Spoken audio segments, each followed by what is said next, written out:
میں نے کل ایک ویڈیو دیکھی, مجھے ایک دوست نے واٹس ایپ پہ بھیجی ہے, اس میں ایک نوجوان ڈانس کر رہا ہے اور 7 لوگ ٹھہرے اس کو داد دے رہے ہیں. کل 44 سیکنڈ کی ویڈیو ہے, 44 سیکنڈ, 1 منٹ بھی نہیں.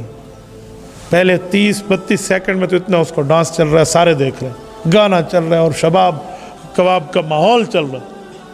32 سیکنڈ پورے ہوتے ہیں اور اس بندے پر سکرات تارے ہوتے ہیں. ڈانس کے دوران سکرات الموت تاری ہوتی ہے, روح کھچنی شروع ہوتی ہے. یہ 32 سیکنڈ سے لے کر 36 سیکنڈ, 4 سیکنڈ میں بندہ نیچے گر جاتا ہے. 4 second, just for 4 second, not for 4 minute. 4 minute کی بات نہیں کر رہا, 4 سیکنڈ بندہ گر جاتا ہے. آڈینس سمجھتے ہیں جو ٹھہرے ہوئے ہیں ویسے جیسے گر رہا تھا, اٹھ رہا تھا ڈانس میں. یہ 36 سیکنڈ, 44, اگلے کتنے سیکنڈ ہیں, اگلے 8 سیکنڈ. اس وقت ان لوگوں کو سمجھ آتا ہے, وہ آتے ہیں, اوئے اوئے اوئے او گانے بند کرو بند کرو, بندہ مر گیا. کیوں بند کرے؟ ابھی تک تو یہ گانے کا دل دادا تھا, ابھی تمہیں بند کرنا یاد ہے کیا؟ ابھی اللہ کے احکام متوجہ ہوئے ہیں کیا؟ ابھی شریعت کے احکام متوجہ ہوئے ہیں؟ پہلے شریعت نہیں تھی, نبوت نہیں تھی, دین نہیں تھا, اسلام نہیں تھا, مذہب نہیں تھا. ہم یہ لوگ, اللہ پاک معاف فرمائے, حدیث پاک میں جیسے مرو گے ویسے اٹھائے جاؤ گے, جیسے مرو گے ویسے اٹھائے جاؤ گے. اب بتائیں کیا حشر ہوگا؟ آخرت کی زندگی برباد ہو گئی. یہ بھی تو ڈانس اس نیت سے کر رہا تھا نا کہ بعد میں توبہ کر لوں گا. اسے بھی تو یقین ایمان تھا, مسلمان تھا, کو کافر تو نہیں تھا. یہ مانتا تھا ڈانس غلط ہے, حرام ہے, گناہ ہے, گانا سننا غلط ہے, اللہ کی نافرمانی ہے, لیکن پھر بھی شیطان کے اس بہکاوے پہ کر رہا ہے نا. ابھی بڑی زندگی پڑی ہے, میں تو نوجوان ہوں, ابھی تو میرے سر اور داڑھی کے بال کالے ہیں, ابھی تو یہ سفید نہیں ہوئے, بڑھاپا نہیں آیا, ابھی تو مجھے صحت ہے, ابھی مجھے فلاں ہے. بتائیں موت نے وقت دیا؟ کوئی وقت آ گیا؟ نیکی کے معاملات میں بھی ایسے بات, نیکی دل میں آئے فوراً کریں, فوراً کریں, لیٹ نہ ہو. میں کئی اگزامپل دے سکتا ہوں, لیکن میں کسی اور کی دوں نا, آپ کہیں گے کسی اور کی بات ہے, میں اپنی بات کروں. میں 1 مارچ آج سے 2 دن پہلے کراچی سے آ رہا تھا لاہور. دوران فلائٹ ایئر بلیو کی فلائٹ تھی اور اس میں قادیانیوں کی پروڈکٹ چل رہی تھی. میں نے پہلے بھی اس پہ احتجاج کیا, پھر اس پر میں نے دیکھا تو میں نے احتجاج ریکارڈ کرایا. ریکارڈ کروا کے اسی وقت میں نے اپنے میڈیا ایڈوائزر کو بھیجا. ابھی میں جہاز میں تھا, میرے ساتھ جو بیٹھے ہوئے نا دوست, مجھے کہتے ہیں حضرت ابھی تو سگنل ہی نہیں ہے, آپ ابھی اس کو واٹس ایپ پہ سینڈ کر رہے ہیں, لینڈ کرے گا جہاز, نیچے اتریں گے, سگنل آئے گا تب بھیجنا. میں نے کہا آپ کی بات ٹھیک ہے, لیکن میرے ذہن میں ایک بات ہے, ابھی جہاز فضا میں کریش ہو جائے, ہم مر جائیں, میں تو اس انتظار میں کو بعد میں بھیجوں گا, وہ بنائے گا.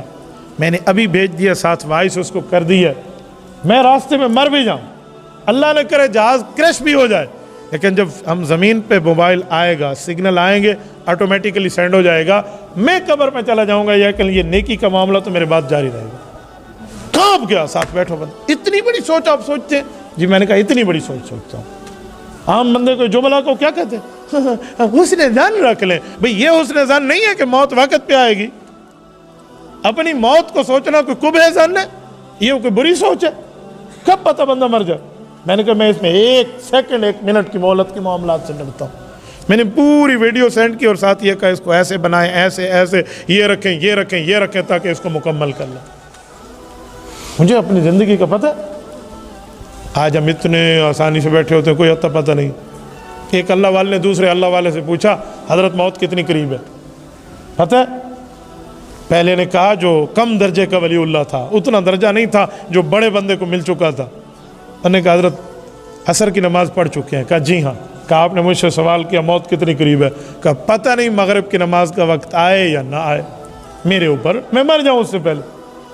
بات تو اس نے ٹھیک کی ہے, غلط تو نہیں کی, لیکن جو اللہ والا ہائی لیول کو بیٹھا تھا نا, جس نے سوال کیا, اس نے لمبی سانس لی. اس نے کہا اتنی بڑی تمہیں امید, اتنی بڑی امید. اس نے کہا حضرت کیا ہوا؟ کہا میں تو موت کو اتنا قریب سمجھتا ہوں کہ دائیں طرف نماز کا سلام پھیرا, پتہ نہیں بائیں طرف کا موقع ملے گا نہیں ملے. سیدنا علی المرتضی رضی اللہ عنہ, حیدر کرار, جس کی جنت میں حضور پاک اپنے سامنے بلڈنگ دیکھ کر آئے ہیں, جس کو جنت کی خوشخبری ہے, جس کے لیے جنت کی مہر لگ چکی ہے, جو جنتی نوجوانوں کا ابا ہے, جنتی نوجوانوں کے سرداروں کا والد ہے, اور جنتی خواتین کے سردار کا خاوند ہے, وہ علی المرتضی. کسی نے پوچھا حضرت آپ موت کو کتنا قریب سمجھتے ہیں؟ فرمایا والموت ادنا من شراق نعلہ، کہ میں اپنے بوٹ کا تسمہ بھی نہیں باندھ رہا ہوتا کہ اس سے قریب اپنی موت کو سمجھتا ہوں کہ تسمہ میرے اتنے قریب نہیں ہے، یہ جوتی کا تسمہ اتنے قریب نہیں ہے۔ یہ حضرت علی المرتضیٰ کہہ رہا ہے، اور آج ہم اپنی موت کو تو دور سمجھ کے بیٹھے ہیں۔ سیدنا علی المرتضیٰ کے بارے میں آتے ہیں تہجد کے مصلی میں بیٹھے ہیں، تہجد مسجد میں آ کے پڑھتے تھے جامع مسجد کوفہ میں۔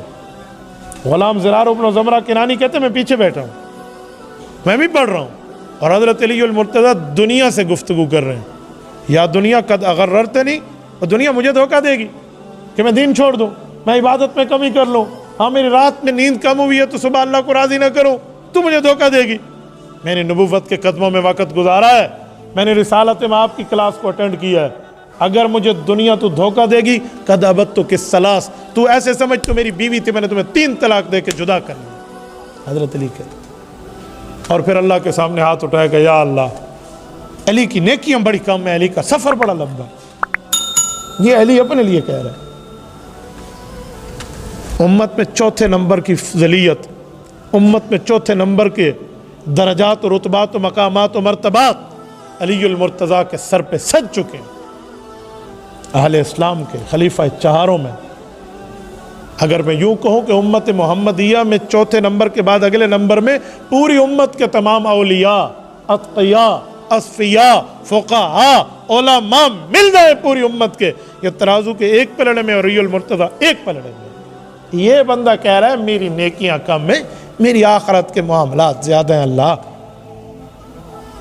تو مجھے بتائیں پھر ہمیں کتنا زور لگانا چاہیے، ہمیں کتنی نیکی کے معاملات میں آگے بڑھنا چاہیے؟ ہم شیطان کے معاملات میں بیٹھے ہیں بھائیوں، جتنی تسلی میں جو بندہ بیٹھے ایسے ہی بیٹھے۔ ہاں اللہ کی رحمت پہ امید ضرور ہونی چاہیے، یار میں گناہ گار ہوں، خطا کار ہوں، روسیہ کار ہوں، غلط کار ہوں، لیکن مجھے امید ہے کہ میں نبی کا وفادار ہوں، شریعت کا حبدار ہوں، اللہ کا تابع دار ہوں، نبی پاک علیہ السلام کی شفاعت سے اللہ مجھے جنت دیں گے۔ امید ضرور ہو، میں امید کی نفی نہیں کر رہا، لیکن اس امید کے اس معاملات میں کہ میں اللہ کی امید پہ اتنا بیٹھ جاؤں کہ نیکیاں ہی چھوڑ دوں، اللہ کا قرب ہی چھوڑ دوں، رب کریم کے قریب آنا ہی چھوڑ دوں، عبادت کو ہی چھوڑ دوں، میں شیطان کے دھوکے میں بیٹھا ہوں، چاہے میرے سر پہ پگڑی اور منہ پہ داڑھی کیوں نہیں ہے۔ اس کے لیے ظاہر نہیں ہوتا، اس کے لیے باطن ہوتا، اس کے لیے اندر ہوتا، اس کے لیے معاملات ہوتے، لیکن نیکیاں نہیں چھوڑی جاتی، عبادت نہیں چھوڑی جاتی، اللہ کا قرب نہیں